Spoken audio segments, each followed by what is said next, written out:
So hello and welcome. Happy Friday. Today is Friday, June the 7th, and this is Backyard Beekeeping Questions and Answers, episode number 261. I'm Frederick Dunn, and this is The Way to Bee. So I want to thank you for being here. This is a YouTube video, of course, that you're probably watching, but it's also a podcast, which is titled The Way to Bee, and you can find it on Podbean or just by Googling podcasts The Way to Bee, and you can listen without wrecking your lawnmower or something. And you can continue doing your work without interruption. If you want to know what we're going to talk about today, please look down in the video description and you'll see all the topics listed in order. And this time there are some important links that you're going to want to check out. So let's say you've got something on your mind and you're facing an issue with your bees and you just have to have an answer right away. So where do you go? You go to the Way to Bee Fellowship, which is on Facebook. And some of you don't go to Facebook, and that's okay. You can't get to the fellowship. 100% free, experts on every level, and you can bring your most basic questions. Maybe you see something in your beehive that looks weird, you're not sure what's going on, take a picture, post it there, and ask for lots of opinions, and I guess you'll find out beekeepers all have opinions, so nobody will be rude there. What else is going on? Well, it's terrible outside right now. Well, terrible, that's a relative term. It's raining right now, it's gusty, it's windy, it is 62 degrees Fahrenheit, which is 17 Celsius, and 8 mile per hour winds constant, 22 mile per hour gusts right now. And of course, as I mentioned, it's raining and it's been raining. We got over 2 inches of rain over the past week. For some people, that might sound like nothing, because here in the United States, there have been a series of storms come through. People have lost their homes. Cities have been demolished in some cases by tornadoes.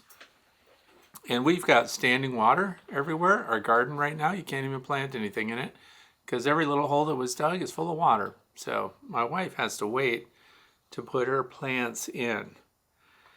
And good news, the deer are not munching on my serviceberry trees anymore. So the deer away stuff that I've been spraying on there once a week roughly has kept them from eating the leaves. They've also stopped eating the leaves on my linden trees, which have not blossomed yet, but there's going to be a lot of blossoms on there because they're kind of pre-blossom. They're in the bud stage still.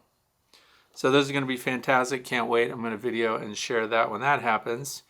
And the bees are on the raspberries, and white clover has opened up here finally, 1,300 feet above sea level, Ag Zone 4 in the northwestern part of Pennsylvania. In the wintertime, what's known as the snow belt, but right now, I guess we're in the rain belt. So they're on clover, raspberries, and we have 30% of our supers on already. The supervisor was here yesterday, wanting to make sure that I got his Flow Super on his beehive. And for those of you who don't know who that is, that's my grandson, Quinn. He's 8 years old, and he wants to make sure that he doesn't miss an opportunity to get maximum honey from his colony of bees. He has also pointed out that I might not be paying a lot of attention to some of my other colonies, and he is volunteering to take them over, as well as any profit there may be from any honey surplus that they produce. So that's pretty funny. If you want to know how to submit a topic for discussion or a question that you might have, please go to my main website, which is thewaytobee.org, and there's a page there marked The Way to Bee. There's a form on it. You fill it out. You can be anonymous. So nothing ever gets discovered about you. We don't share information. You don't have to put in your email, although if you have something going on that you need an immediate response for, it's free. I don't charge for that. I will respond. And then, of course, possibly add you to the list of topics like those that we're going to discuss today. So I think that's just about it. What's the relative humidity outside? That's another question. 72%, but I think that probably shot up because now, as I mentioned, it's raining. So let's get right into it. The very first question. Question number 1 comes from David from Houston, Texas. Tiny little town in a very small state here in the United States. Says, I harvested 2 frames of capped honey on my flow hive. Moisture content is 20.5%. So for those of you who don't know, 20.5% means that's the water content, which is high, by the way. Almost 15 inches of rain over the past 3 weeks. Wow, 15 inches. I can't even imagine that. Here I am bragging about getting over 2 inches this week. Anyway, will my convection oven set at 110 degrees Fahrenheit properly dry the honey to 18%. And at first I thought, no, don't put it in your oven, because putting it in your oven, you risk what? Overheating it, ruining it. But if you have a convection oven, for those of you who don't know, look it up. It means that air gets circulated, which means there's no stratification, no hot spots, even cooking. So it's very interesting that there's an oven that will go to 110 Fahrenheit. So I actually think that would work, because it's the air movement. Just as when the bees are inside the hive and they're trying to dehydrate the honey that they put in the cells, they are fanning their wings, and sometimes it's very hot, it's very humid. And of course, what does humidity mean anyway? Like I said, it's 72% relative humidity. That means it's already holding 72% moisture, which means the remainder of 100% can take on more moisture. So the lower the humidity, the more moisture capacity the air around it has. So you can even use desiccants, by the way. But I hope that he does it. I want to hear how it went. Convection oven sounds kind of expensive. You have the blowers going, but I suppose the fans don't cost a lot. And then, of course, you're only heating to 110, and I would probably crack the door a little bit. I don't know, bring in some fresh air. And it all depends, too, on how humid the air is around the oven. But I would expect that you're going to be running that for over 24 hours. The next question somebody listening might have is, well, if it's at 20.5%, how low should it go to be stable so the honey doesn't ferment? Because that's the risk of high water content honey. So I'm going to say 18%. Now, if you're a state inspector, you can talk to those guys. They approve honey at 19%. So here's the thing. From 19 to 20%, it might ferment. 20% above, so at 20 or over, it will ferment eventually. How do you stop fermentation of honey that's stored that has a high water content? Freezer. It doesn't mean the honey will freeze, but at the temperatures in the freezer, it will not change, crystallize, or ferment. It's when it comes out and is warmer that that can start to happen, because yeast is going to get access to it. And here's the other thing too. Sometimes people have seen that the honey is capped, the cells are capped with wax, and they just make an assumption the bees know what they're doing. They cap the wax, therefore it's probably 18% or under, right? So when they do that, they're putting a lot of confidence in the bees. I highly suggest that you get a refractometer, because some people also pull honey frames that are capped with honey and they put them in storage before they process them. So all the big companies, all those who do this for a business, have what's called a hot room, and they'll stage their honey in there. And hot rooms not only keep the honey warm, so it's easier to process, but they also keep the humidity down to make sure that no added moisture gets into the honey. It's what's called hygroscopic, which means it takes on moisture from the air around it. So we have to be very careful about that. But the bees move air across it, and you can dry out your honey that way. Convection oven sounds like it would work. So I think that's it for question number 1. And why the 110 Fahrenheit, by the way? Keep it at 110 or below. If you heat it up hotter than that, you can actually ruin your honey a little bit. Some people that are commercial level will heat it more, higher temps. But if you're trying to preserve those delicate flavors and smells that come with the honey, then keeping your temperatures lower is better. So you want, the minimum necessary to achieve what you want to achieve with it. In this case, that's dehydrating it. So question number 2 comes from Mike, who lives in Roseburg, Oregon.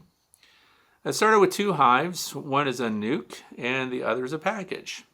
And the nuke was installed in late April, the package early May.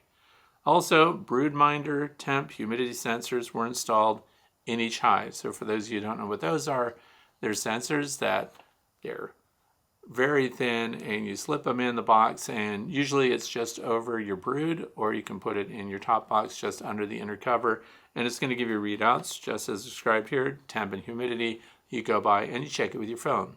So then you have data that shows all the highs and lows, and you know that when there's a sudden temperature drop, or when the data that's coming into that doesn't seem right in concert with the other colonies that you currently have, it means that you should check them out, see what's going on. I have a bunch of broodminder sensors. I've never put them in my hives. So anyway, it's mostly been in the low 40s at night and the 60s to 70s during the day. And let's see, so the question is, when to add a second deep? If the bees have not developed good thermoregulation, should the deep still be added when 70 to 80% of the foundation has been drawn out? Now that's key too. Foundation drawn out, that means the bees have built the cells out of beeswax, so they drew it off of the foundation. Now, for me, the key is what's the level of processing that's occurred? In other words, how much honey is there? If you look at it sometimes when you do an inspection and you pull it up and these cells are all uncapped, but they're all full, they appear full and they feel nice and heavy, you could think, oh man, they're running out of space and they're almost done. However, it can occupy less than half that space once they dehydrate it down. So fresh nectar that's in the process of being turned into honey takes up a lot of space, and then they condense it down. And some beekeepers think they're losing it or they're consuming it or something, but really what they're doing is what we referred to in the first question. They are drying it out, dehydrating it, condensing it. And so what we should look for when we're thinking about whether or not they're ready to be capped is, ready to be supered, is we're looking for capped cells, finished cells. So drawn foundation, that's the beeswax coming out, forming the cells. Then they fill it with the resources. Then when they cap it, that's finished honey. So if you have 8 out of 10 frames of finished honey or 6 out of 8 frames of finished honey, yes, it's time to super. If you're planning to go on summer vacation or something like that, and they're 2/3 of the way there, then I would suggest supering anyway, because you're not going to be home to do it just in time. So then what's the drawback? The drawback is that if they're not finished capping the honey that they have in the super that's already on the hive, then what they do is they tend to move up into the next box too early without finishing out those other lateral frames. They move vertical first. So the reason that we wait 70 or 80%, so then the next question might be, hey Fred, why don't you just wait until they have all the frames capped, then add the next one? Because then what happens is the bees inside the hive perceive that that's actually the cap or the top of the hive, and they may not move up into another box if they've finished all the frames 1 through 10 or 1 through 8 when we're talking about Langstroth boxes. That's why when they're at 80% of that, that's the time when they're still working it, still expanding, still storing. That's the time to sneak in that honey super. And if your honey supers are all the same depth, so they're all mediums or all deeps or whatever, then it's easy to, you can also shift frames up above and create the new space directly underneath. And I would create that new space right in the center where it's the warmest and where they're most likely to work it. So, should I still do it? So yes, Mike should go ahead and do that. Let's move on to question number 3. Tim and Vicky from Fergus, Ontario. So hi Fred, we have a QMP question for you. So for those of you who don't know, QMP, queen mandibular pheromone, and in this case it's a synthetic. It's sold as Temp Queen, and I get it from Better Bee. You can get it, and we'll talk a little bit about what that means if you've never heard of it before. Like a lot of people, we've had swarms this spring, and we have some newly hived swarms that we believe had virgin queens initially, but that have since disappeared. Let's see, it says, we've read that a virgin queen typically doesn't begin to produce pheromones until 6 to 10 days after emerging. I'm going to stop right there. All living bees emit pheromones. So even the larva, for example, when a larva hatches from an egg, it emits a pheromone that tells nurse bees to feed it. So throughout their lives, they're putting out a pheromone. Now, there are variables in what the pheromone is being put out is, and also what the worker's response is going to be to the pheromone that they're putting out. So if you've got a young queen, a virgin queen that's just emerged, then she has her own pheromone, and she also has hormones. So hormones are internal, pheromones are external. So the pheromones are what the other bees sense and smell. Hormones are what drive her changes in behavior and move her through different periods of her life. So after emerging, it's true, virgin queens get very little attention. I've found swarms before, collected a queen out of the swarm and thought, aha, I have the queen. And then I put her right next to the bees in the cluster and they ignore her completely. So what does that tell me? Well, number one, her pheromones are low. It's not that they're non-existent, they're low, and she doesn't have the pheromone that says, I'm producing eggs or that I've been mated. So a virgin queen has a different pheromone, and she constantly gets fed, of course, by nurse bees in the hive as well. But as she matures, when she flies out, when she gets mated, and when she comes back, she has a whole different pheromone that lets the other bees know that she has been mated, and this is the queen mandibular pheromone. So, yes, they ignore her until she matures and has been mated. So anyway, it says, with that in mind, if QMP were introduced into a hive that appears queenless on day 10 or 11 after swarming, and the bees moved to it, do you think this would be confirmation that the hive is without a queen? So listen to what's being said. We take a queen mandibular pheromone synthetic lure, which is designed to make the bees there think a queen is present, and it's through a synthetic pheromone. No queen, just the pheromone, which makes them think that there's a queen that's in production, which means they don't have to do anything else. So it keeps the bees from creating new queen cells. It keeps the bees from activating their own ovaries. The worker bees can activate their ovaries and become layers, and those are the ones that are laying drones, and that happens usually 21 days absent a queen mandibular pheromone or absent the pheromone of a queen that has been mated and is in production. So I'm going to say that would not necessarily mean that you don't have a queen. It would mean that your queen mandibular pheromone has drawn the cluster even though they have a queen present, and that queen present may not be mated yet and may not be producing enough of the queen mandibular pheromone for her to override a synthetic pheromone.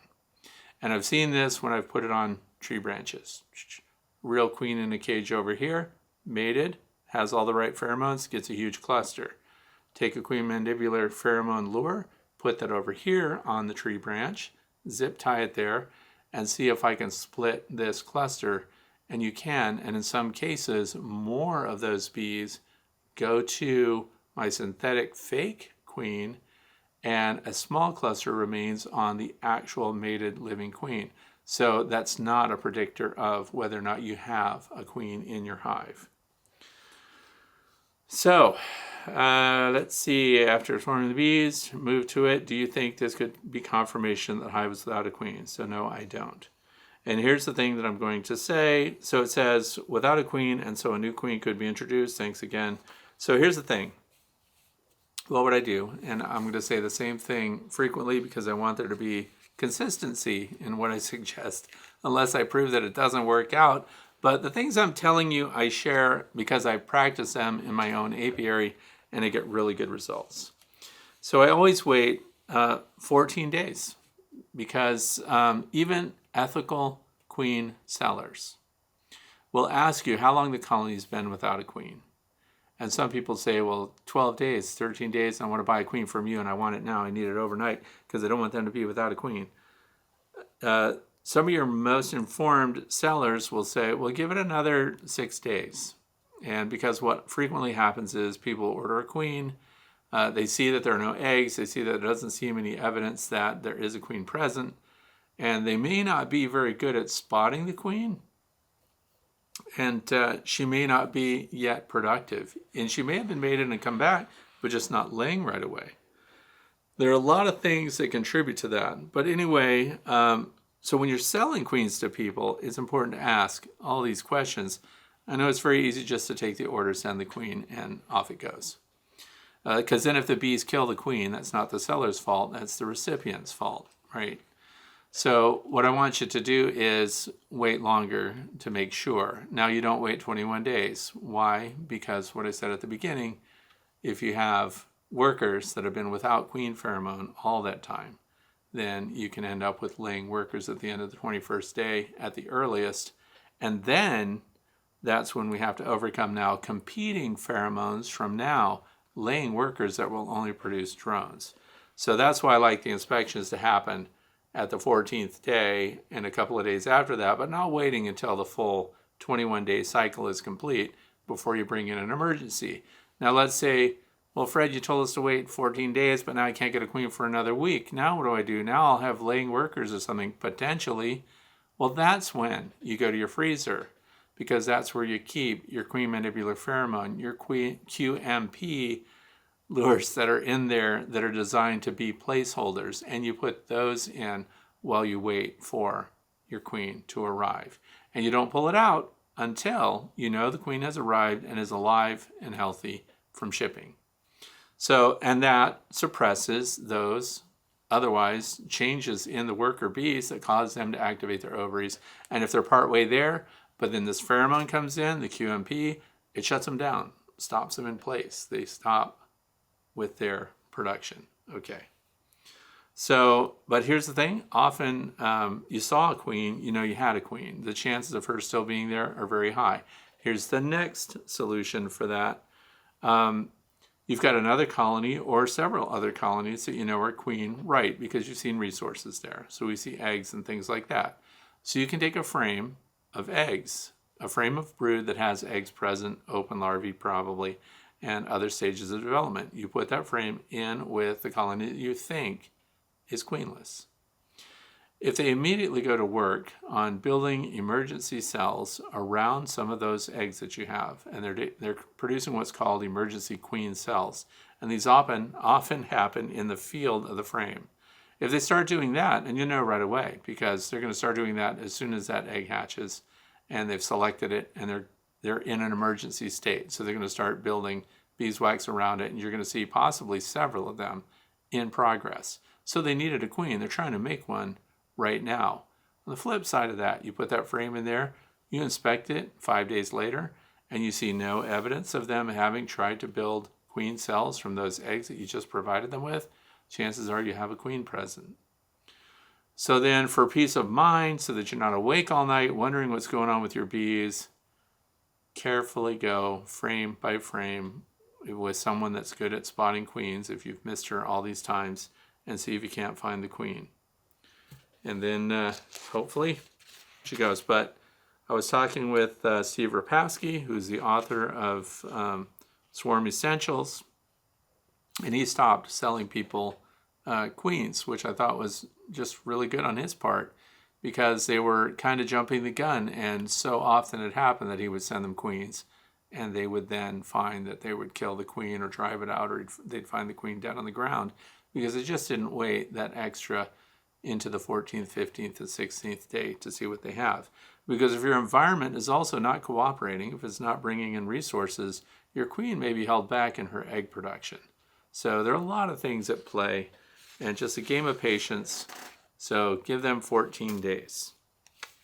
See what happens, and then update us all so that we can celebrate with you the fact that you found your queen and that everything's great. So question 4, she could be gone, but we'll find out, and there are a lot of ways to do it, just as I described. So question number 4 comes from Brian from Fife, Alabama. I caught my own swarm, and then I split cells from the home hive into a nuke and left some in the original box. The nuke now has eggs, but the original box doesn't. I put a frame of eggs and larvae from a neighbor hive in to see if they would make a new cell or two, but they cannibalized all the eggs and larvae. Now that's key there. Cannibalize all the eggs and larvae. I don't know why they would do that. It sounds like a starving colony. But anyway, from the neighbor I have. So to see if they would make a new cell or two, but that was it. Any thoughts on why they did it? Also, any options I could utilize would be greatly appreciated. So if they're cannibalizing even larvae, now eggs, that's weird too. They do that. There's something called policing, when the nurse bees will go around and eggs that are being produced in a colony that they don't want, they will just consume them. So they actually eat the eggs or cannibalize them. The larvae, cannibalizing larvae tells me that it's a starving colony. In other words, they don't have resources that they need. So I would look it over carefully, because what do they need to sustain larvae? They need numbers of workers to take care of them in the form of warmth, right? They also need nurse bees to feed them, and they can't feed them if the pantry's empty. So if they don't have enough pollen stored, if they don't have enough nectar available, and the bee numbers aren't sufficient to keep those bees going, then a couple of things could be happening. One, they cannibalize them because they can't feed them. They're going to die anyway. The other thing is maybe they can't provide enough physical warmth and protection, and something happened to the brood. It didn't make it, and rather than cannibalizing, they might have just hauled them right out the front door and gotten rid of them, unless you absolutely witness them eating the larvae. Eating eggs, pretty common. Eating larvae itself, pretty rare. Although there are, I don't want to say there's no example of that, but there are chewed brood examples. And sometimes there's just something wrong with the brood. But my very first guess in this case is going to be, based on this description, they don't have the resources they need to continue to feed the larvae that they were provided with. So what could you have done? These undersized colonies, there's kind of a really basic rule of thumb that I learned years ago, and it was that you need, for a eusocial colony of bees, right, eusocial insects to exist and sustain themselves, to recover, there need to be 5,000 of those. Well, that's kind of a random number because you look at the bees, how many is 5,000? How many frames is that? So when the numbers are small, the division of labor prevents them from doing what they need to do to survive, and that's why they enter a phase of dwindling. So they just start to lose numbers of bees out of the hive. And what happens is often you'll inspect a hive like that that's very undersized, and you'll see that they have brood, but it's a very small brood pattern, 5 inches in diameter, 6 inches in diameter, maybe a couple of frames. And it's all they can do to keep those warm. And then if we get a cold snap or we get some dynamic weather like we're having right now where it gets too cold for them, they cannot multitask because now they can't leave the brood. It needs to be 94 to 97 degrees. Right now outside, we're in the low 60s and it's windy, right? So they also need to forage, they need water and resources. Well, they're not going to abandon the brood to do that because they don't have the surplus workers to do it. This is why big colonies can take these big hits, these dynamics, all these problems happen, and they still sustain themselves because the brood does not disappear, and the brood is the future of the hive right along with the queen. So when they can't take care of them, I'm going to backtrack. If it's a smaller colony and you feel like you want to nurse them along, if you don't want to combine them with another colony that you have, then you can do something that provides them with carbohydrates and the vegetable proteins that they need. Vegetable proteins, it's the pollen proteins that they need to create bee bread. So this is for the nurse bees to make what they need to provide resources for your developing larvae without having to forage for it. So what would there be for that? These would be pollen patties. Pretty rare to do that this time of year, for example. But if I were going to put pollen patties on right now, I would test out new pollen patties by Hive Alive. They also make the Hive Alive syrup mix, but they have Hive Alive pollen patties, which are made by Global Patties, which have a very good reputation.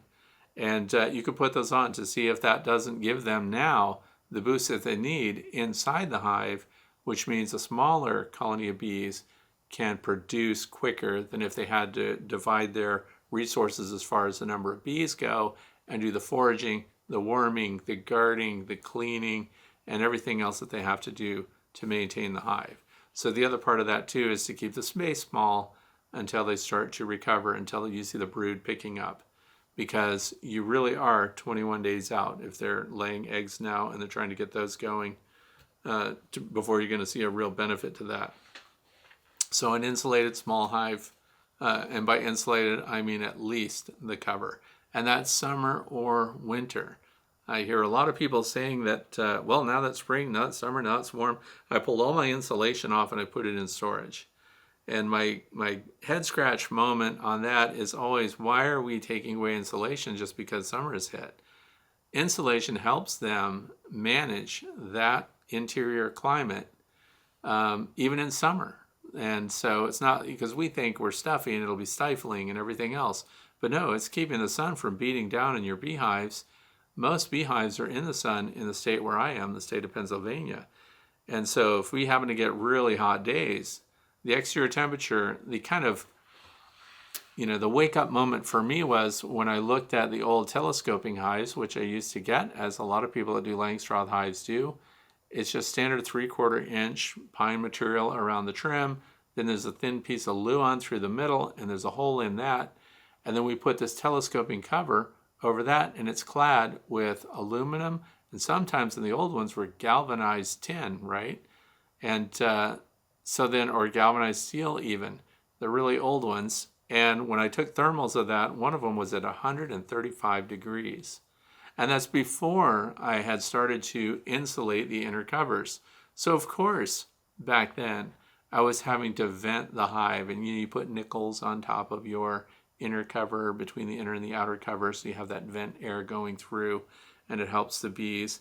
But now I've learned, after all of these seasons of just following what I always saw and what came with the kit that I first bought back in 2006, and then we realized that putting insulation in there changes everything. Prevents that top temperature of 134, 135 degrees. Who knows what it is if you live in one of our more desert regions. You definitely want to be putting insulation up there. But the insulation changed everything too. So this will help your bees, when their numbers are smaller, recover better, because now they're not fighting the elements as much as they otherwise would be. So I hope that something in that response is helpful. Question number 5. This comes from Harvey. And it says here, I would like some advice on placing a queen into Better Bees Queen Isolation, or QIC, is a queen introduction cage. My first attempt turned into a disaster. It says I purchased 3 Carniolan queens from a bee supplier. I picked a nice frame with a little capped brood and a nice honey arch to put one of the queens on. I put the frame into my queen introduction cage, and it says QIC, so QIC could be queen introduction or queen isolation. So I'm not sure which of those cages we used here. But anyway, it says I pulled the fondant plug on the wooden queen cage, put my finger on the open hole I just created, and I pointed the open hole down from the frame in the queen isolation cage and took my finger off. I think you all can guess what happens next. Instead of going down into the frame, my $40 queen did a 180 and took off into greener pastures, never to be seen again. So the fix for this, have greener pastures in your own yard so they don't want to go to the neighbors. The second queen I tried, I put the wooden cage inside the queen isolation cage, just the QIC. When I pulled the fondant plug, I pushed the wooden cage down simultaneously into the QIC with the frame. That worked, but had a lot of difficulty 5 days later pulling the wooden cage off of the frames in the QIC. So we need a better acronym. QIC, Queen Introduction, or Queen Isolation Cage, those are the same. So that queen ended up on the outside of the QIC. I was lucky enough to grab her and put her down into another frame in the hive. Your thoughts on getting a newly mated queen out of the wooden shipping cage and into a frame into the QIC. So what is that? Queen isolation. Come on, Harvey. Tell me in the comments section. Queen isolation or queen introduction. Makes no difference. The information I'm going to tell you will be the same. First, I want to talk to you about how to control your queens. And there's different times when you want to control your queens and different reasons for it. I'm going to discuss many of those. So what I'm going to show you is this first queen clip. This is probably one of the most common ones. If you watch Mr. Ed, he loves to get his queens in here. So hello to Jeff. This is your, by the way, my grandson uses this too. This looks like a hair clip kind of. Now, some of these don't have very strong springs. So the good news is you open it up, you have your queen on the surface, you grab her with it, queen's in here. Workers can get through these little slats, the queen cannot.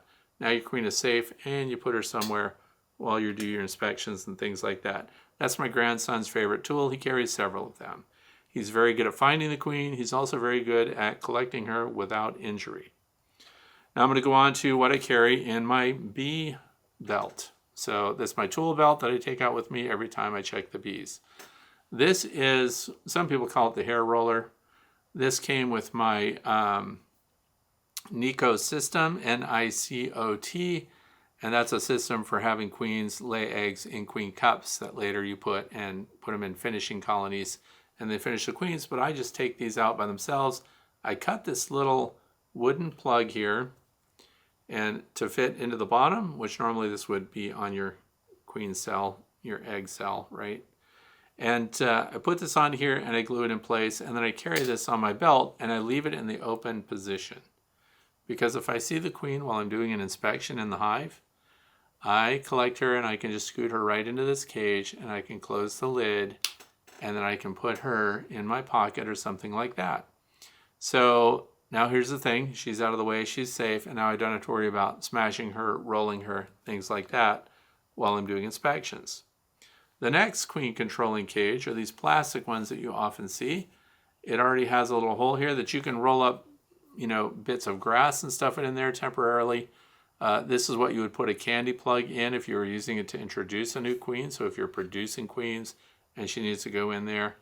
And you have a little cap here that you can push the queen through, even though this is plugged with sugar.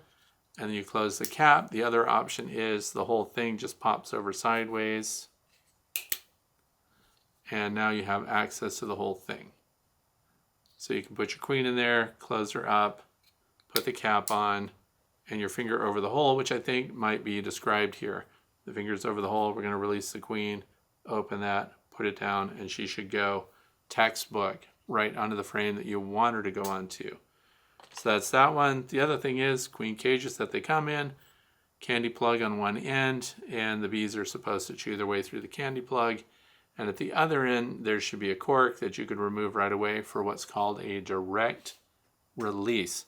And this is what, or a similar style wooden cage that was put in inside the queen isolation cage between the frame of the cage, and then jammed it up, made it difficult to deal with later. We want things to happen easier later. And then the last one I'm going to talk about is the one-handed queen catcher. So this one, it's one-handed. You're supposed to, now I don't use it the way it's designed, but you're supposed to put it, here's a queen on a frame, tooling around, you put this over the top, she's in there, and then you slide the yellow piece and it closes it up, and now your queen is in there, and of course you have a plunger here that has a soft pad on it that you can push up to the top, and then now you line your queen up here and you mark her. So I've done videos showing how to mark your queen. This year you're using a green marking pen for your queens. So I carry this also in a special pouch on my tool belt. If I see an unmarked queen in a hive that I want to have a marked queen in, then I actually pick her up with my fingers. I pick her up by the thorax and the wings, and I put her in here, and I start to close it off, and then I release her. And a nice fat laying queen, when you drop her in here, she'll be right along the sidewall. There's really very little risk of her coming up to the top, and that's why I don't like using it against a frame to grab the queen, because when you slide this shut, you can actually pinch her legs or injure her. I don't like any of that. So I put her in here by hand, and then I close it up for safekeeping, marking, and then I leave her in here while the paint dries. Now, on to the problem with the queen isolation or queen introduction cage. It makes no difference. And Harvey is not the only one who has done terrible things with his queen recently. So the rest of you know who you are. A frame goes in here, so we're going to get a frame. In this case, I'm just going to get a medium frame, and these are Langstroth size frames. So your frame goes on here. Now, we have to get our queen in here. There is space on both sides here, so you can move it to one side or the other. I like to center it up. But if we're trying to get the queen in there, now, some people panic, and I want you to see, I'm sorry if I'm laughing. It's not funny to smash your queen. Don't get excited. But if you look across the end here, the lid of this thing is going to go right on here. There's no space above that frame. So 2 people wrote to me and said they grabbed the lid really quick, they slapped it on there as soon as they released her in there, and then they were looking around and they're going, where's the queen? What's going on with this? And then so they get impatient, they open this up and they see their little pancaked queen up there. 100% your fault. So now that I made you feel bad, what I want you to do is when you're putting her on here, slide this on. Sorry for that noise. It's like fingers on a chalkboard. Slide this on, and then make sure that you're not smashing the queen. Now, what if we wanted to take our time? We want to see the queen down on the frame before we put the lid on at all. This leads me to my best piece of gear ever. If you're going to handle a queen, if you're going to get workers out of a queen cage that she was shipped with, some people remove the workers that came with her because they can solicit a response from the resident colony that would be negative to the queen. I know this thing looks big and obnoxious, and it is a little bit. And I did a video about it, but we're going to cover this again just real quick today, because given the number of people that are losing their queens, killing their queens, this is called a queen muff. There's a bunch of different ones made a bunch of different ways, and the intent of this is, if I had a queen in this cage, I want to get her out, I want to mark her, something like that, I would keep her in here. I would hold her inside, and see, now they can't get around. This muff goes around your arms, and now I can see through it. So it's black, there's no glare, and now I can open her up in here. I can get a hold of her with my fingers. So you would put your marking tools and things like that in on the bottom ahead of time. And then you've got your queen in there, and now we can just fool around and mark the queen, turn her loose in there, collect her, hold her, learn to hold the queen. This would be a great teaching tool also. But one of the reasons I chose this particular one, and I bought it from Better Bee, is because it's large enough and it's got a Velcro opening that I can put a whole frame in here. So let's say I want to put a queen bee on my queen isolation or queen introduction cage, and I want no chance that I'm going to lose her. I would take the top off, I would put it on the bottom of my queen muff, right? And then I take the frame and everything else in here, and I put it right next to it. There's lots of room in here for both of those things. Okay. Now, I have my queen in her cage the way she came, just for visual sake. Let's see, we'll put her in here. Now, these edges are also Velcroed, so you want to make sure every edge is closed up. Velcro, Velcro, sealed up really good, and then you're going to get your hands in here. Now we're going to get our queen in the cage, and you can make sure that the queen goes down into this frame, onto the frame, inside the queen isolation cage, and now we have all the time in the world to look and see exactly where she is.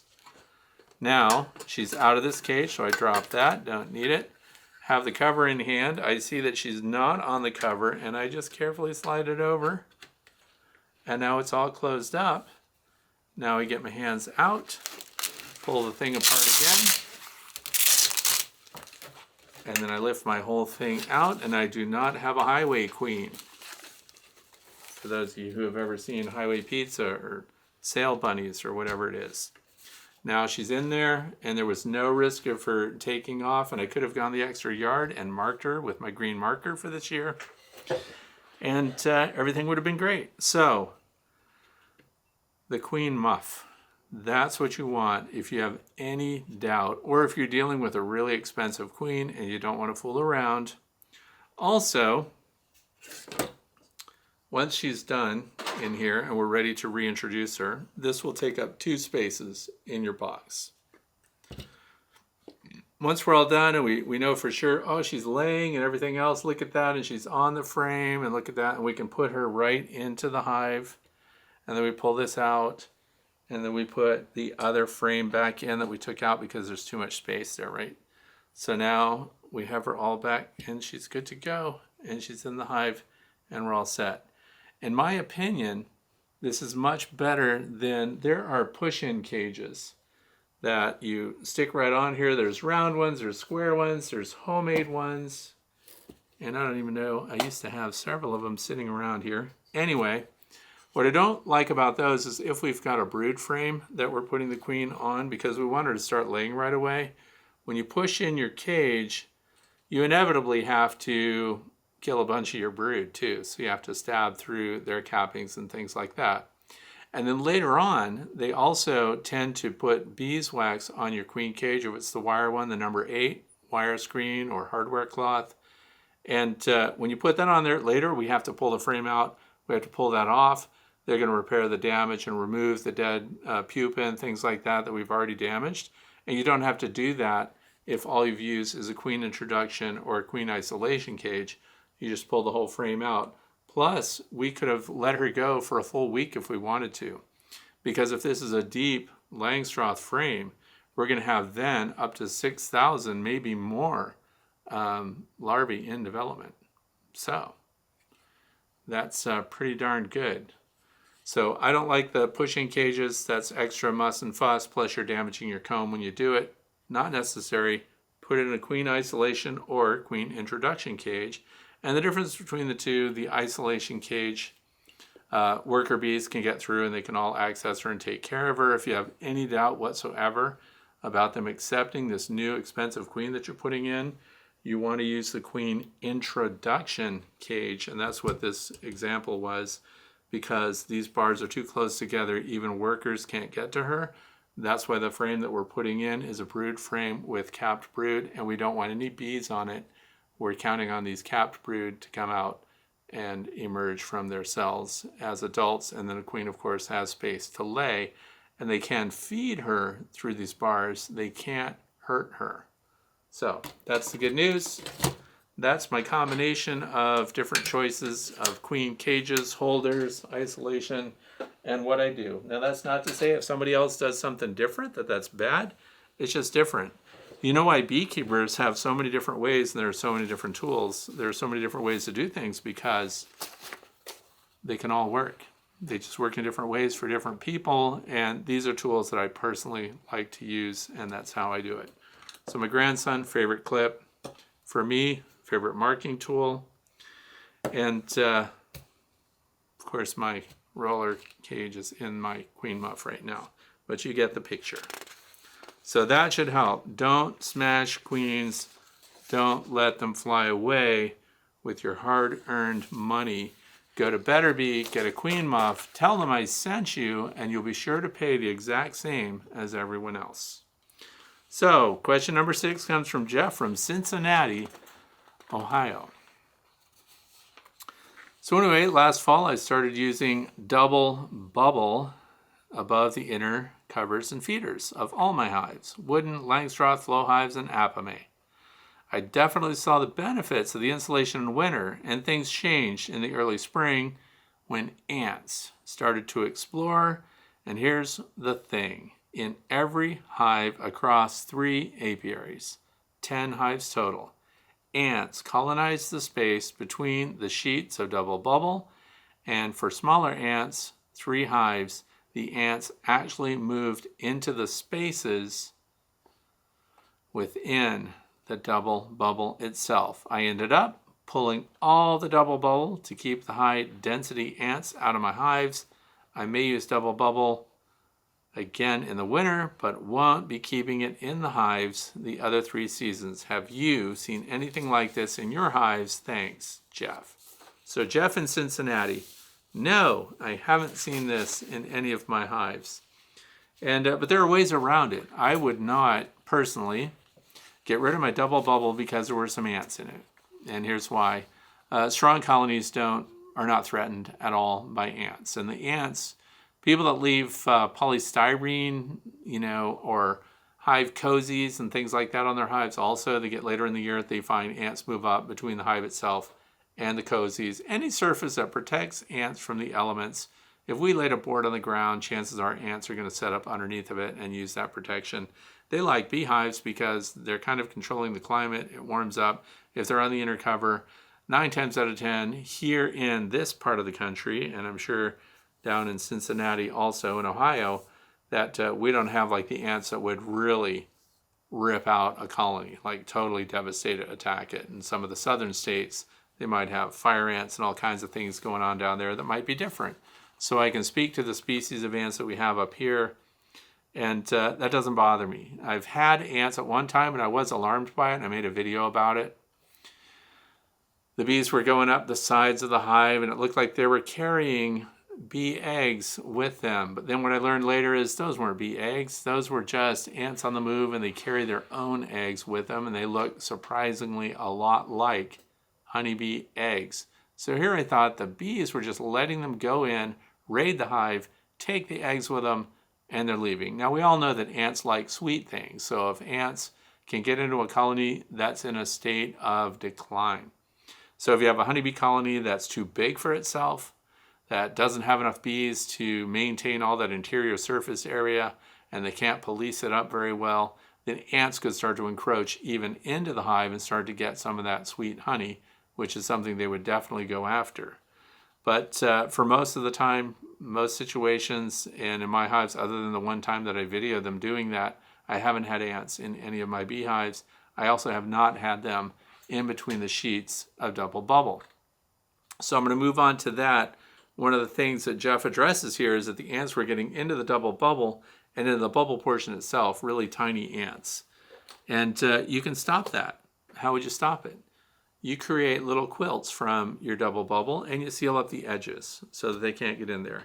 And what would you seal it with? Aluminum tape. And this aluminum tape is the same stuff that you see HVAC people using. So they use it on ductwork. You might even have it on your dryer vent coming off your gas dryer, for example. So it's aluminized tape, and you can use that. It's dirt cheap. Well, dirt cheap. It's $9.99 because I looked it up before today's Q&A. 2-inch wide, 20 yards long is $9.99 on Amazon. I'll put a link for you, or you can just Google it. The tape works really well, and then you just seal up the seams of your double bubble, and then you just created these little pads that have no open edges. And also, that can keep ants out. So the other thing I would be looking into, how are the ants getting into it to get into your double bubble? So me personally, I don't do top venting. I don't have upper entrances. So without top venting and upper entrances, it seems like I should be able to come up with a way to gasket that hive where the boxes sit on top of each other, where the inner cover and the outer cover meet, that I should be able to use even double bubble as my gasket material for that. So there's no space for the ants to move in. So I would just close up those edges. And if you want to double up your double bubble and then seal that up with aluminized tape, they don't go through aluminum foil. So you can even try just aluminum foil and things like that. To me personally, it would not be worth eliminating the insulation just because some ants got in between my sheets of double bubble. I would still keep the double bubble there, and I would find ways to curb the ants. Some people put cinnamon powder up there and things like that, but I also think the aluminized tape is a great solution. And when people have polystyrene, and I have this issue right now with a Lyson hive, that they chew the entrance a little bit and just around that. And it's not the ants that are doing it, it's bees that are chewing their own hive, which is annoying to me. But so the polystyrene can also be protected when ants are chewing into the upper lightweight polystyrene. Lyson hives are very dense polystyrene, so they're tougher. So I was very surprised to see that damage done to it. But if we have polystyrene inserts, much like the Bee Smart Designs insulated inner covers, there have been several people that have reported bees can chew that polystyrene insulation, ants can chew that insulation, and they actually make a nest in it. So if you just pull out some Reynolds aluminum wrap and make a barrier, then ants do not chew through aluminum foil. They can't. They don't. So you can stop it easily that way. So we've got a couple of options: foil tape to make your little pillows out of that and seal the edges. And you can use straight up aluminum foil just to block whatever point of entry they have.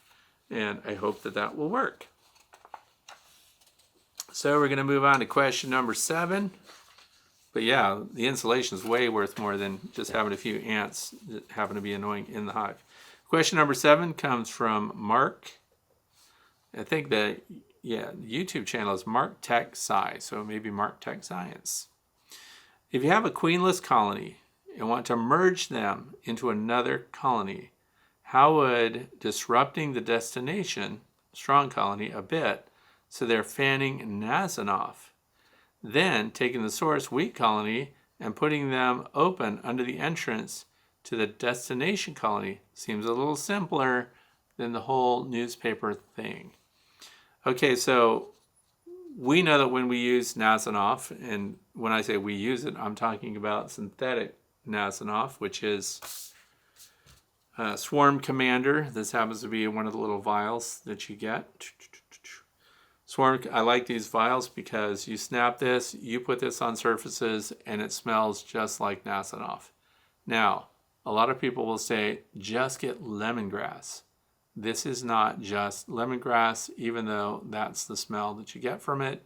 This is very similar to the actual Nasinoff pheromone. So to me, rather than riling them up and trying to get them to fan Nasinoff, which is what they do when they're trying to recover after a swarm, when there's a bunch of stuff going on, that's if you've pulled a hive apart, you'll see a bunch of them putting their abdomens in the air to recover any bees that are flying around in the area. You can actually put Nasinoff on there, but I don't think you have to. I'm going to give you an option for that. So instead of trying to disrupt the hive, and we want to combine a queenless colony with a queen-right colony, and so the queen-right colony is the strong one, the established one, and we're going to just take the other colony, the other hive, and we're going to combine the two. Now, one of the problems is I don't use all the same depth of boxes. So I start with deep brood boxes, whether it's an 8 frame or a 10 frame, deep brood boxes. Everything above that gets medium supers. Some people are all medium all the way. And so this comes into play when you want to change frames and things like that up or down. So one of the problems you would encounter is if you have a deep brood box over here and a colony that's dwindling and you've decided they're healthy, they just don't have a queen, I didn't catch it, I want to combine them with a stronger colony, especially this time of year, you'll end up with a much stronger fortified colony than another colony that you have to nurse along and try to build them back up. So you can take that whole deep brood box and you can put it right on top of the colony that you hope to join them to. So this is the weaker dwindling colony being put on top of the established, strong, productive colony. Now, rather than go through the newspaper thing is the other comment here, which is something we used to use to combine colonies. I've done it. I've shown demonstrations about it. And then someone asked me, he says, why do we put the newspaper in there? It's, well, because it slows them down and they get introduced and you make little slits in it. And I had colonies with a newsprint on there combined within hours. Like they went right through the paper right away, which was really interesting. And now they, of course, tear out the paper bit by bit, they haul it out and they fly it away. So all your housekeeping bees are tearing it up and getting rid of it.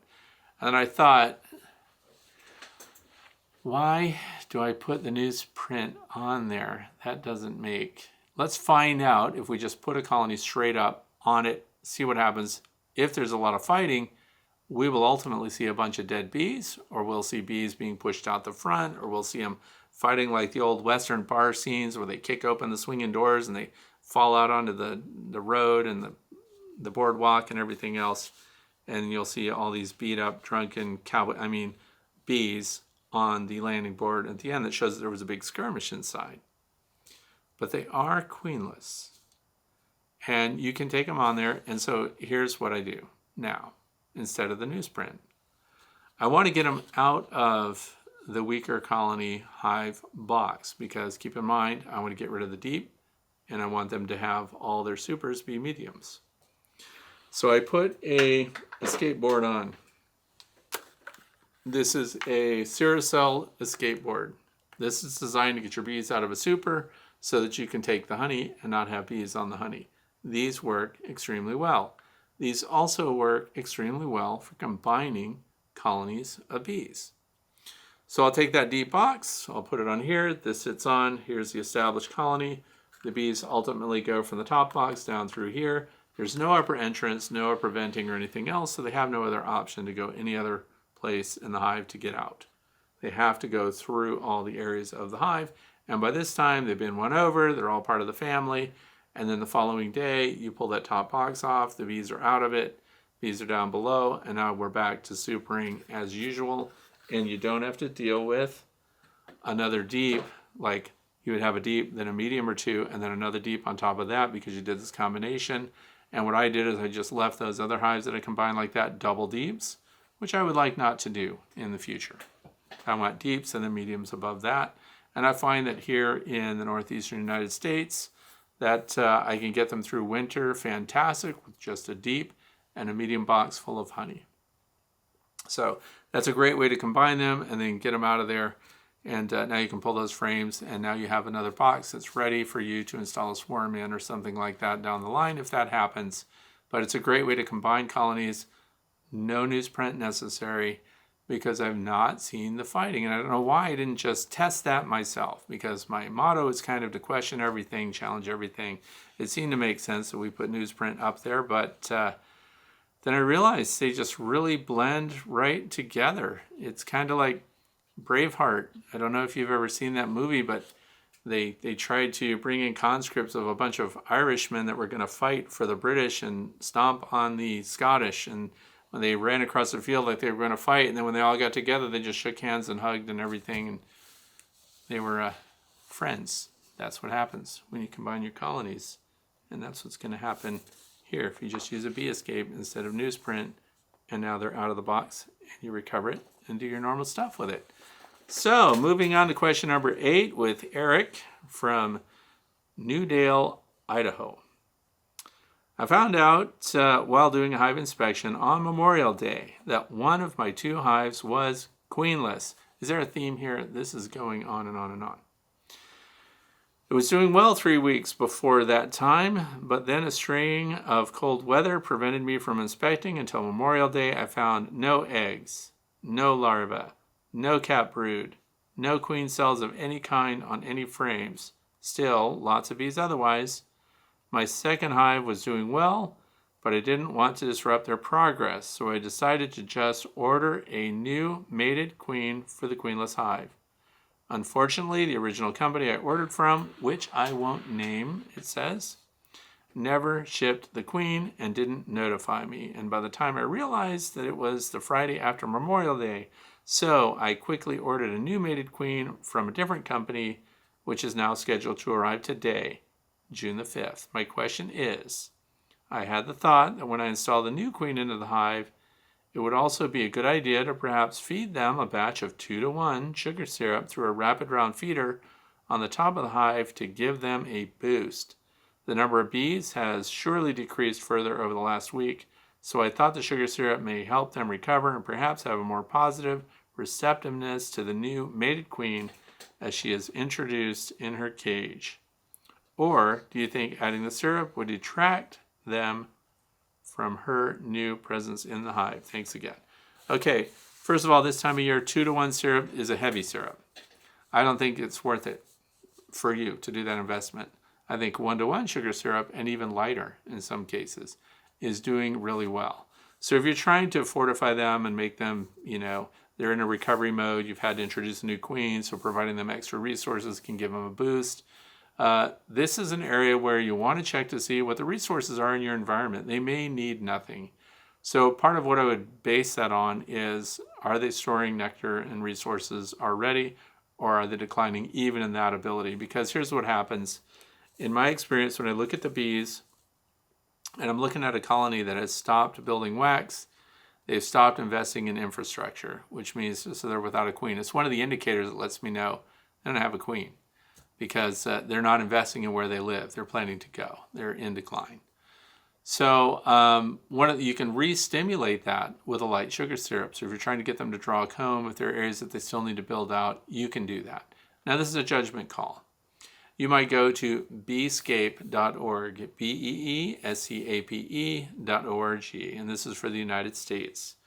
You can see if you have a dearth or if you have strong resources in your area, strong nectar flows through different parts of the year, If you're actually in one of the areas where you're coming into a dearth period, I would highly recommend that you put 1-to-1 sugar syrup on a colony that you're hoping to resuscitate a little bit by bringing in a new mated queen. And I don't know that it has a lot to do with their acceptance of her.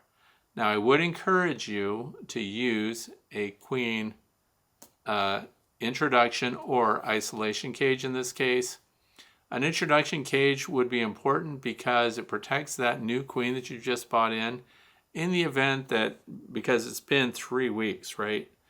If there's any chance you've got laying workers in there, they may attack your new queen and then they could kill her and you wouldn't know it.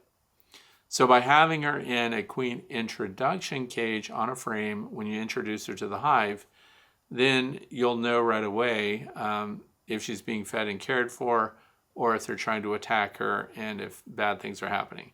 Because another thing is happening during this period of introduction. When she's in the cage, she's protected, but she's also starting to spread her pheromones. So she's kind of winning over the existing bees and possibly suppressing if you've got any laying workers. The good news is you're not seeing any eggs, larvae, or anything that would indicate that you've got laying workers that have started to produce those drone eggs, right? So it sounds like you're in good shape, but there is some time to delay there. And this has already happened, I guess. So I would like to hear from Eric, maybe, and let us know, because they're supposed to arrive today. While we're talking, right now, good things are happening. So if they did accept her, and the other thing is, it's one of the things that Honeybee Healthy has proven beneficial for, and that's acceptance of introducing queens. So you don't have a cage to put her in. So you can use a teaspoon or 2 teaspoons of Honeybee Healthy in your 1-to-1 sugar syrup and spritz them with that, because now it helps introduce the queen and they're all excited, they're all happy, and they're drinking sugar syrup, and they're cleaning each other up too, because they can't clean themselves up when they have that sugar syrup on them. So it's just another thing that has demonstrated to help with queen introduction. So it's another thing that you might do. And I hope that Eric posts tomorrow or the next day and lets us know how things went, because I think it's going to be good, and it doesn't hurt to offer that sugar syrup, although I can't think of any reason why that would help their acceptance of the queen. So for those of you who are wondering too, if you have the queen in the cage and you're opening up a hive and you're thinking of introducing her, if you lay this on top of the frames and you see the behavior of the bees that come out between those frames and they discover that there's a queen here, if they instantly go to sticking their tongues out and they're trying to feed this queen, or they're putting their mouths up against the screen here and the queen's tongue is coming out to receive those resources, they're trying to care for her. Now on the other side of that, if you see them doubling over and trying to push their abdomens towards this opening, or if you see them using their mandibles and biting at the screen and getting a little fever pitch, a little anxious and agitated, they are trying to attack the queen. So these are very distinct differences. If they're trying to nourish and feed her, that's one thing. And also if it draws a crowd, that's not like a mass of bees on it, but if there's 10 or 11 bees all trying to feed her, things are looking really good for that queen. But if they're aggressive, biting, trying to sting through the cage, that is not a good sign, and you need to protect that queen for a while from those bees. So, that said, we are in the fluff section for today. So, I want to thank you for sticking it out this long if you're watching to the very end. And because of our mild winters, we have wasps on the rise. And I've been watching a hornet, a European hornet, Vespa crabro, and making a long-term video about it. The time-lapse sequences, longest time-lapse I've done for anything, from the queen building out her nest and everything else. What does this have to do with beekeeping? Nothing. But I was paying attention to what resources she's bringing to her larvae, and I wanted to get these super close videos of her feeding her larvae, which now she has 7 hatched eggs, right? So these are larvae, they need meat. She has to go and get it and bring it back.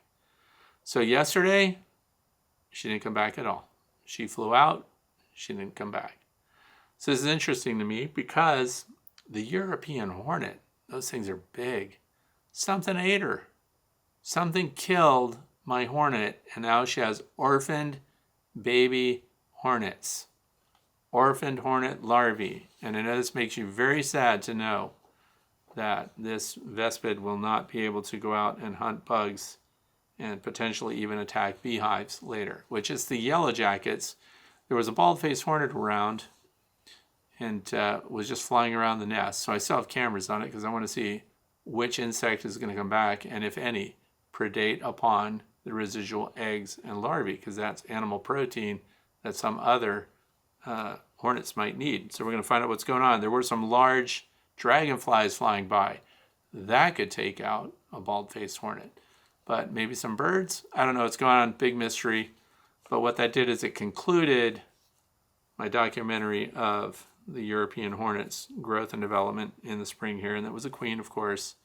And she was going to have workers and all these potential things that are never going to happen for her now because she's gone forever. So I'm sorry to start you on that sad note. The honeybees are doing fantastic. For those of you that are wanting to feed the nukes and things that you've got, or you've got small swarms and things that you want to give them a little boost, 1-to-1 sugar syrup, put it inside your hive, and the preferred place to put feed inside your hive is on top of the inner cover.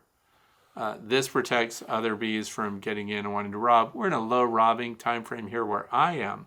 However, where you are, if you're entering a dearth period, feeding inside the hive, it's a great way to make sure that you're targeting the feed to the hive that you're trying to resuscitate or get going. And of course, we would not be putting sugar syrup on any colony that you plan to harvest honey from. So that's another thing to pay attention to right now. You could be queenless. Don't rush on that. Keep good records. A lot of people don't realize that weeks go by before they even look into a hive. So they might find out that, wow, things have been in trouble for a long time. So by assessing the hive and looking at if there's residual larvae in there, or if there are bees in the pupa state, you can get a sense, a timeline of when the last time you had a laying queen in there was. And then you start looking at hive strength and things like that, and you can go from there. But feeding to get them back on their feet is important, and making sure that you've got a queen-right colony. Also, if we get into July, it becomes a shady time where if you've lost a queen, you have a colony that's definitely dwindling. Time to think about combining colonies rather than resuscitating the colony or spending your hard-earned money to bring in a queen. So try to let them make a new queen if they can do it. Also, for those of you who have bottom boards that have removable trays, it's a good idea to remove those weekly. It's another thing that gets forgotten because it's closed up, it's under the hive, it's not wintertime, so we tend to get very relaxed about how much moisture might be building up in there. But it's an opportunity to look and see what's falling through the screen. And this is only for those of you who have the screen bottom boards with the removable tray. You can see what's in there. And if we don't clean it up, we don't have a timeline for how long it took to find 5 dead Varroa in that tray and things like that. And so very interesting, because over a period of 3 weeks in my observation hives again this year, 2 dead Varroa. So false comfort, because your Varroa mites can build really fast right along with your brood. So anyway, clean and prep your honey harvesting, extraction equipment and stuff like that, because depending on where you are, but I'm speaking, of course, to the people in my immediate vicinity, we are going to have a big nectar flow very soon. So it's just coming on right now. Hive strength is good. Numbers are good. Foragers are everywhere. I don't know what they get from raspberries, but the raspberries are going to be fantastic this year. All the fruit-bearing trees are going to do well. We had a mild winter. Everything's great. So, superine colonies, just be aware, stay ahead of them, because they expand rapidly, just as they do in spring. And they start to bring in resources, and before you know it, you've got these honey-bound colonies, and your favorite queen, your best colony, decides to swarm at a time when bees do not swarm. Bees will swarm, potentially, anytime that colony is full of resources, that there's more resources outside, and that their populations are high. And if you're not doing an inspection every 2nd to 3rd week, that's my preferred time frame. So try to get into or do a really good evaluation of each of your hives every 2nd or 3rd week. And you can, of course, split that up so that you're looking at 1 or 2 hives every week, depending on how many hives you have. and then but not visiting the same hive weekly. That's too much. It's too much invasion. You can actually cause your bees to abscond. So anyway, voles are everywhere, which means mice are everywhere. I've got night camera video of deer mice doing extraordinary things. If they weren't videoed, I wouldn't believe how quickly a deer mouse can move across a field, jump onto a smooth bark tree like a maple, and zip straight up it in a blink. It looks like a fast forward movie. And if it weren't for the night camera gear, you wouldn't see the little glowing eyes. It's like popcorn. It's unbelievable. So one of the things that I'm doing this year is I'm just keeping the winter opening size. In other words, we're not reducing entrances, we're not enlarging entrances. We're keeping the entrance reducers at 3/8 of an inch in height, and of course 3 or 4 inches in width. And even the largest colonies are equal in honey production to those in the past that have had wide open entrances. So it actually benefits them, and you won't forget in the fall. So what we're doing is things now to configure your hives that hopefully you won't have to change. And then when fall comes, you'll be all set and no mice will get in there. And usually it's the weaker colonies. But and the reason I bring up voles is because I'm still mad at them because they attacked and chewed apart all of my hyssop that I grew. So I'm on the warpath with voles, and there's just a big bunch of them this year. If you go through the field, every 20 feet a vole takes off. Anyway, just throwing it out there, make sure they're not eating all your stuff. Another thing is there's an Indiegogo campaign that's launching not today. When's it launching? June 11th. So this coming week, it's called The Keeper's Hive. You can Google it. You can do a YouTube search, The Keeper's Hive. And they're doing a fundraiser, which means they're probably offering deals. And that will be Tuesday, June the 11th. I'm going to put a link for you down there. And I do have the one queen Keeper's Hive here. And I know that David Burns did a video of his evaluation of the Keeper's Hive. So you can also go to David Burns Beekeeping and look at his video on that to see what it's about. And of course, the company themselves, the Keeper's Hive, they have put out their videos to show step by step. If people are having trouble lifting bees, lifting colonies, lifting hive boxes, all of these things, this is a solution to that. It's a way to pull the frames to the side. If you haven't seen it yet, I interviewed the inventors and we talked about that. So I also have the interviews on my interview page, interviews with experts, and we talk about that. So I have the single hive version, and so on June 11th, I'm going to buy one too. And the one I'm going to get is the 2 queen keeper hive. So what that is it's 2 Langstroth. They're 10 frame sizes, but they're actually 8 frames. And they have queen excluders above them, and then you have a central column of your honey supers. So that would be for making comb honey or anything else that you want to do. But now we have double the brood, double the queen production. And so the queens would be providing their workers, which share a common honey super, and it will produce a lot of honey for you. They've done years of testing on it. It isn't something that just came out, so I recommend you look into it. But I'm just going to share with you. I spoke with them at a couple of conferences, actually. The Pennsylvania State Conference was one of those. So June 11th, the Keeper's Hive has their Indiegogo campaign, and there's a link down below, and check it out. I'm going to buy the double queen hive system, which I'm sure you could cobble together something like that yourself. But there are advantages to having their particular hive. There's a reason why it is being sold as the Keeper's Hive. There are aspects built into it which make management very easy. So if you're you have a nuke, for example, and you're about to open it up, you want to put it into a larger hive. This is a very interesting way to go ahead and expand it, and there are translucent panels on the sides on the bottom box that you can flip over the top, and you can look through the panels to see the activity without disrupting your bees, without smoking them and doing all these things.